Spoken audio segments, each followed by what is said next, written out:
क्या आपको पता है कि जैसे जैसे साइंस तरक्की कर रहा है वैसे वैसे कॉस्मेटिक इंडस्ट्री में नए नए इन्वेंशंस होते जा रहे हैं, यानी कि हेयर ट्रांसप्लांट के ही फील्ड में आज बहुत सारे इम्प्रूवमेंट्स हो गए हैं। हम बात कर रहे हैं हेयर ट्रांसप्लांट के दो मेथड जो कि आम तौर पर चलन में है। एक FUT यानी कि फॉलिकुलर यूनिट ट्रांसप्लांटेशन और दूसरा FUE यानी कि follicular unit extraction.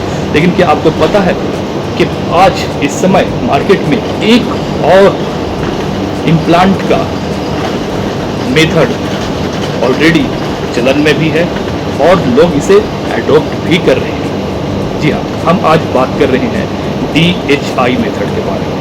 DHI method यानी कि डायरेक्ट हेयर इम्प्लांटेशन के बारे में। क्या है ये DHI मेथड? क्या है ये डायरेक्ट हेयर इम्प्लांटेशन? और ये दूसरे ट्रेडिशनल मेथड यानी कि FUE और FUT मेथड से किस तरह से डिफर करते हैं? क्या इसके कुछ फ़ायदे हैं? चलिए आज के इस सेशन में हम आपको DHI मेथड के बारे में बताएंगे जो कि आजकल बहुत ज़्यादा ही यूज़ में है। चलिए जानते हैं। हेयर ट्रांसप्लांट के इस सेशन में, इस वीडियो में एक बार आपका फिर से बहुत बहुत स्वागत है। अगर आप इस चैनल पर नए हो तो चैनल को ज़रूर सब्सक्राइब करना, वीडियो को लाइक करना और हाँ, नीचे कमेंट देकर अपनी राय ज़रूर जाहिर करना, क्योंकि इस चैनल पर हम आपको हेयर ट्रांसप्लांट से रिलेटेड, हेयर से रिलेटेड, हेयर ग्रोथ से रिलेटेड हर एक इन्फॉर्मेशन आपके साथ शेयर करते हैं ताकि आपका हेयर ग्रोथ बेहतर हो सके। और अगर आप बाल्डनेस से जूझ रहे हो तो उसके लिए भी हम आपको यहाँ पर बहुत ही सटीक इन्फॉर्मेशन देते हैं जिसका इस्तेमाल करके आप हेयर लॉस से बच भी सकते हो। तो आज हम बात कर रहे थे DHI मेथड के बारे में, यानी कि डायरेक्ट हेयर इम्प्लांटेशन के बारे में। What is DHI?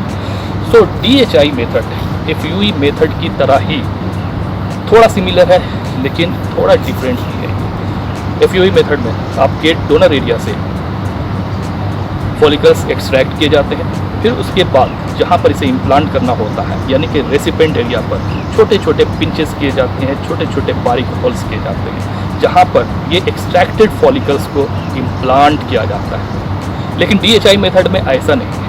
DHI method में एक्सट्रैक्शन का प्रोसेस तो सेम है लेकिन इम्प्लांटेशन का प्रोसेस थोड़ा डिफरेंट है और शॉर्ट टाइम में किया जा सकता है, इसमें ज़्यादा टाइम भी नहीं लगता। DHI मेथड में FUE मेथड की तरह आपके हेयर के, आपके सर के पीछे के हिस्से से हेयर फॉलिकल्स निकाले जाते हैं, लिए जाते हैं मिनी मोटराइज्ड टूल की मदद से। उसके बाद फिर एक इम्प्लांटर के थ्रू, एक इम्प्लांटर वो चीज़ होती है same like as a pen, hollow pen, उसकी मदद से उस हेयर फॉलिकल्स को डायरेक्टली आपके रेसिपेंट एरिया पर जहाँ पर आपकी बॉल्डनेस है वहाँ पर इसे इम्प्लांट किया जाता है। यानी कि इसमें FUE मेथड की तरह पहले से रेसिपेंट एरिया पर किसी तरह का पिंचेस या होल करने की ज़रूरत नहीं पड़ती, यानी कि शॉर्ट टाइम में वही काम। इसके साथ साथ इसमें और भी एक डिफरेंस है। FUE मेथड या FUT मेथड में जब आप ट्रांसप्लांट करवाते हो तो आपके हेड को, आपके हेयर्स को शेव किया जाता है, लेकिन DHI मेथड में ऐसा नहीं है। DHI मेथड में चाहे आपके बाल बड़े भी क्यों ना हो, उन गैप्स में जहाँ पर आपको ज़रूरत है वहाँ पर इसे फिल करने के लिए डायरेक्टली इस प्रोसेस को अंजाम दिया जा सकता है। So this is the basic difference. Number 1 time की बचत और दूसरा ये कि आपको इसमें शेव करने की ज़रूरत भी नहीं पड़ती।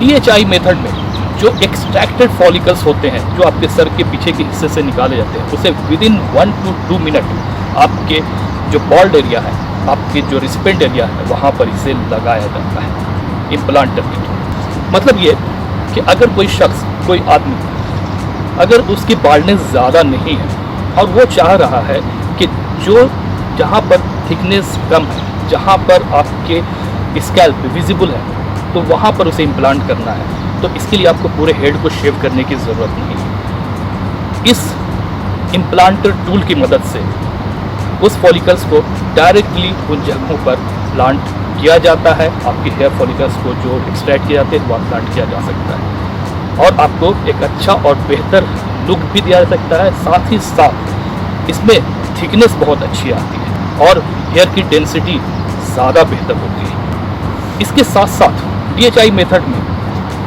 डेप्थ, एंगल और डायरेक्शन का बहुत ज़्यादा ख्याल रखा जाता है। जी हाँ, दिस इज़ वेरी इंपॉर्टेंट। यानी कि आपके जो फॉलिकल्स निकाले जाते हैं उसे कितनी डेप्थ में लगाना है, किस डायरेक्शन में वो ग्रो होगा उसको देखते हुए, और किस एंगल में वो जाएगा, ये सारी चीज़ों को देखते हुए इसमें इम्प्लांट किया जाता है। So this is the recent one which is why the people is opting this one, because it's not time consuming. The second thing is the density is much better.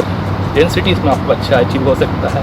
साथ ही साथ इसमें पहले से आपके रिसेंटमेंट एरिया पर needle की मदद से जो एफयूई मेथड में पिंचेस किए जाते हैं, जो होल्स किए जाते हैं, वो करने की ज़रूरत नहीं पड़ती।